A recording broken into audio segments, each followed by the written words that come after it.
of The Beginning Violinist, the companion book for children and adults. Today I want to talk to you a little bit about how to prepare your students to work in this book. Students will need to be able to count quarter and eighth note rhythms, as well as to pluck the open strings by recognizing the notes on their treble staff. To begin with, you'll want to make some rhythm cards for your students, both to use in lessons as well as to take home to practice with. Here's how mine look. I have a simple quarter note and a simple pair of eighth notes. Here's an example of one of the note cards. You'll see that's an A, and we have a matching A to go with it. I've included a free pattern and instructions with this video so that you can make your own set of note cards for your students. To help demonstrate how I use these cards with my students, I have my student Ryan here to help me out today. All right, so here I have my student Ryan. You want to say hello, Ryan? Hello. Hi. Well, how old are you, Ryan? I'm 5. 5. Okay, and Ryan is here, and he's going to help us demonstrate how to count. Ryan, what's this? Quarter note. A quarter note. What are these? Eighth note. Eighth note. How do we count quarter notes? 1, 1. And then what we would say for your eighth note? 2, and Good. Now what if we switch the cards? What if we put them together like this? What would you say? 1 and 2. Very good. Let's put them back around and put the quarter note first. Can you tap and count this rhythm through with me? Yeah. 1, 2, and 1, 2, and. Very good. And when we say our ands, we put our hands down for our numbers, right? And where does and happen?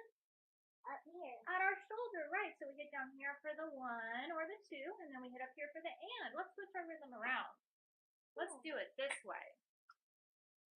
You want to try this one? Okay. Ready? Why don't you try by yourself? 1 and 2. 1 and 2. Very good.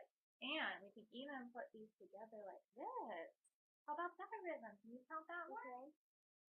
1 and 2 and 1, 2. Very good. Here we are back again. Now we're going to introduce how we use our note cards. So, Brian, what's the highest string on your violin? What's its name? E. Very good.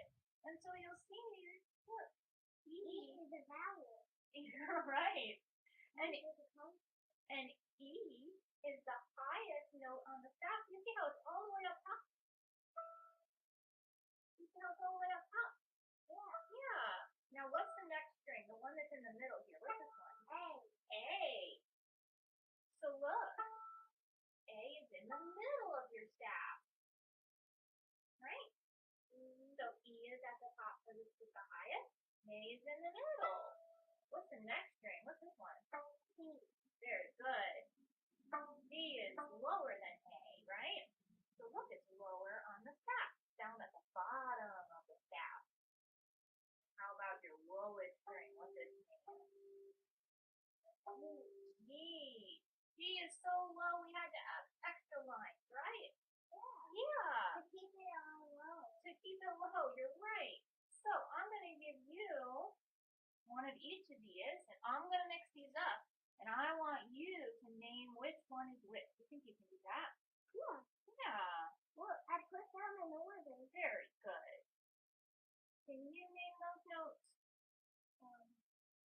D, E, G, A. Good. Can you match up your note cards with them? Let's start with the D. Okay.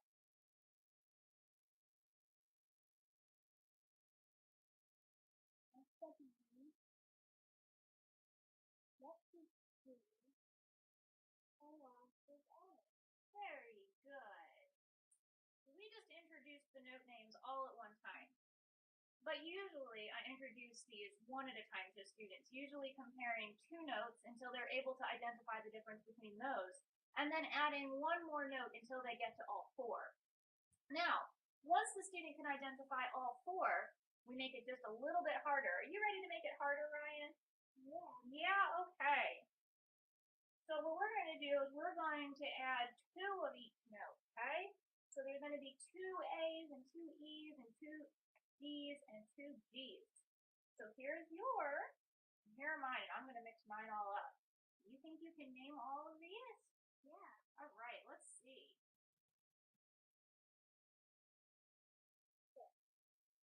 good job. You did them all correctly.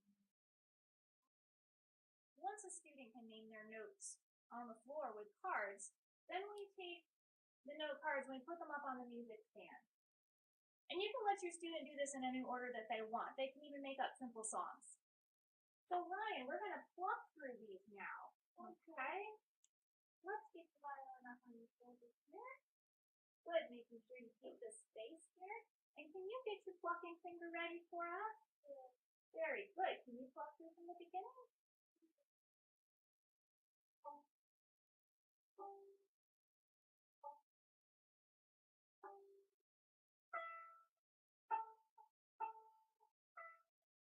Very good job.